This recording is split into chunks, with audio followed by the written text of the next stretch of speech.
გამარჯობა. ჩვენ უკვე დავრუნდით საზღვრიდან და უკვე ვართ საქართველოში. და მე მინდა რომ ამ ვიდეოში გითხრა იმ 8 ნიშნის შესახებ, რომლებსაც უნდა მიაქციო ყურადღება მაშინ, თუ შენ გაქვს შეკრულობა. შეკრულობა საქართველოში ძალიან ხშირი მოვლენაა. ხვდები ის როგორ წესი აქვთ ხოლმე ქალებს, როგორ წესი აქვთ ბავშვებს და როგორ წესი აქვთ ადამიანებს, რომელთა ასაკიც მეტია უკვე 65 წელს.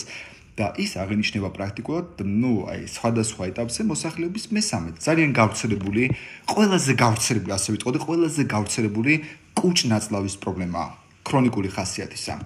ახლა მე მინდა გითხრა 8 ნიშანი, რომელთა გამოჩენის შემთხვევაში შენ დაუყოვნებლივ უნდა მიმართო ექიმს. როცა გაქვს შეკრულობა, ხვდები, შეიძლება შენ არ გქონდეს ეს შეკრულობა, მაგრამ ის გქონდეს თქვა შენს მშობელს თუ ექნება მას დაურეკე და კითხე, ხო არ გაქვს ეს ჩივილი, იმიტომ რომ აი ამ შემთხვევაში აუცილებლად უნდა მიმართო ექიმს. პირველი, თუ შენ გაქვს შეკრულობა და აი ამ შეკრულობას ასევე ახლავს მაგალითად სისხლიანი განავალი, ან განავალში არის თქვა ფარული სისტემა, ან თქვა ეს განავალი არის მუქი ფერის, იმიტომ რომ მასში არის მონადებული სისხლი, ეს იმას ნიშნავს, რომ შენ უნდა მიმართო ყველა შემთხვევაში ექიმს. აქ შეიძლება იყოს დივერტიკულოზი, შეიძლება იყოს სხვი ნაწლავის სიმსივნე, შეიძლება იყოს ნაწლავის ანთებითი დაავადება. მეორე, თუ ადამიანს შეკრულობა აქამდე არასდროს არ ქონია და აი ახლა ის არის 50 წელს ზევით და მას აწუხებს შეკრულობა, თანაც მას არ აქვს შაქრიანი დიაბეტი, მას არ აწუხებს ჰიპოთირიოზი, ის არ სვამს წამლებს, მათ შორის არ სვამს თქვა მჟავიანობის დამაქვეითებლებს, არც წნევის დამწევს არ სვამს, მაგრამ მას მაინც აქვს აი შეკრულობა. მაშინ უნდა მიმართოს ექიმს. დაიმახსოვრე, როცა ადამიანს მანამდე არასდროს ქონია შეკრულობა და ახლა ის არის 50 წელს ზევით და მას აი ახლა ხანს დაიწყო შეკრულობა და თან ეს უგრძელდება უკვე საკმაოდ დიდი ხნის განმავლობაში, უნდა მიმართოს ექიმს. აქ შეიძლება იყოს ონკოლოგიური პრობლემას. მესამე, როცა შეკრულობა გაქვს და აი ამ ყველაფერს ასევე ახლავს წონაშიკლება, ან უფრო მეცაც გეტყვი, ღამითოფლიანობა, აუცილებლად უნდა მიმართო ექიმს. როცა წონაშიკლება, აი ვთქვათ, ბოლო 6 თვის განმავლობაში შენ დაიკერი საკუთარი წონის 5%-ზე მეტი, ეს იმას ნიშნავს, რომ შენ უნდა მიმართო დაუყოვნებლივ ექიმს. მე ძალიან ბევრი პაციენტი მყავდა სწორედ რომ ასეთი. მეოთხე ნიშანი. აი ზოგიერთი ადამიანი არის, რომ აი ამბობს, რომ აი ოდნავ მაღალი ტემპერატურა მაქვს, აი რომ ვისიჯავ ოდნავ მაღალი ტემპერატურა მაქვს. უნდა გითხო, გააქვს შეკრულობაც?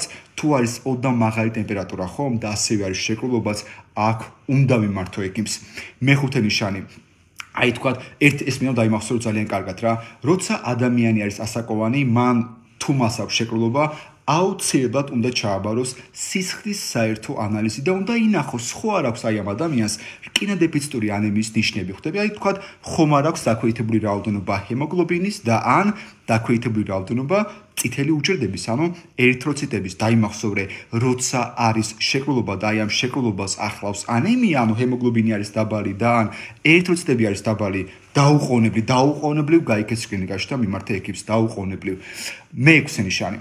როცა მაგალითად შენ შედიხარ ტუალეტში, ხო, როცა შენ გაქვს შეკრულობა, ტუალეტიდან გამოსვლის მერე შენ უნდა გქონდეს შვების შეგრძნება, ხვდები, მუცლის ტკივილი აღარ უნდა გაწუხებდეს, მაგრამ თუ შენ გამოხვედი და მუცლის ტკივილი მაინც გაწუხებს, მუცელი ტკივა, ხვდები, ეს იმას ნიშნავს, რომ უნდა მიმართო ექიმს.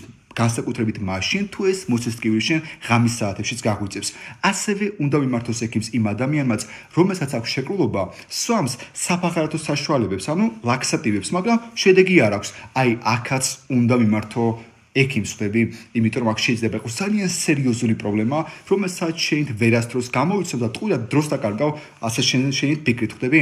და ასევე, როცა ადამიანს აქვს შეკრულობა და თან მას ეს აქვს დიდი ხანია და სანათესაურში ყავს პაციენტი, რომელსაც აქვს ნაწლავის ანთებითი დაავადება, ან აქვს სხვი ნაწლავის სიმსივნე, აქაც უნდა მიმართოს ექიმს. დაიმახსოვრე, ესე იგი, ეს არის ის 8 შემთხვევა, როცა ადამიანს აქვს შეკრულობა, მან უნდა მიმართოს ექიმს. დამიჯერე ამ 8-დან საკმარისია, რომელიღაცა ერთი არ გაითვალისწინო და დამიჯერე, რომ გაგიხდება სანებელი, რომ ეს ვიდეო შენ არ ნახე.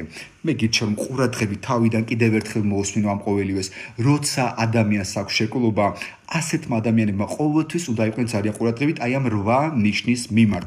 როცა შეკრულობა იქნება ხომ, იქ ხანგრძლივი დროის განმავლობაში იქ უნდა გაკეთდეს აუცილებლად სისხლის საერთო ანალიზი, ინახოს არის თუ არ იქ ანემია, უნდა გაკეთდეს ასევე მათ შორის თქვა ფარისებრი ჯირკვლის ფუნქციის აქტივობა, უნდა შემოწოს ადამიანი თქვა ჩაქრიან დიაბეტზე, უნდა გაკეთდეს სისხლის ანალიზი თქვა კალციუმის რაოდენობაზე, კალიუმის რაოდენობაზე, განავლის ანალიზი თქვა კალპროტექტინზე, ართების მარკერებზე. შეიძლება მე და მე საჭირო იყოს უკვე კოლონოსკოპია და კომპიუტერული ტომოგრაფიაც, მაგრამ დაიმახსოვრე, იმ 8 ნიშანს გვერდი არასდროს აუარო. მოკლედ, მალდერი დაგრჩევით, თუ ამ ვიდეოს კიდევ ერთხელ ყურადღებით მოусმენ, კარგად გაიაზრებ და რა თქმა უნდა მიაწოდებ იმ ადამიანებს, რომელთა ასაკიც მეტია 50 წელს.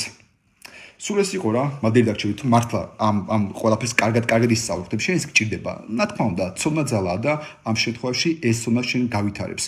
მით უმეტეს რომ შეკლობა აქვს მოსახლეობის ლამის მესამე წოდებით, ძალიან გავრცელებული ფენომენია. არ დაგავიწყდეს რომ ძალიან ხშირი მოვლენა ქალებში, ბავშვებში და ასევე მოხუცებში. და რა თქმა უნდა, თუ გაინტერესებს ბიოქიმიის კურსი, შეგიძლია მაგ კურსზე შემოგვიერთდე. კაი, სულ ეს იყო, აბა დროებით.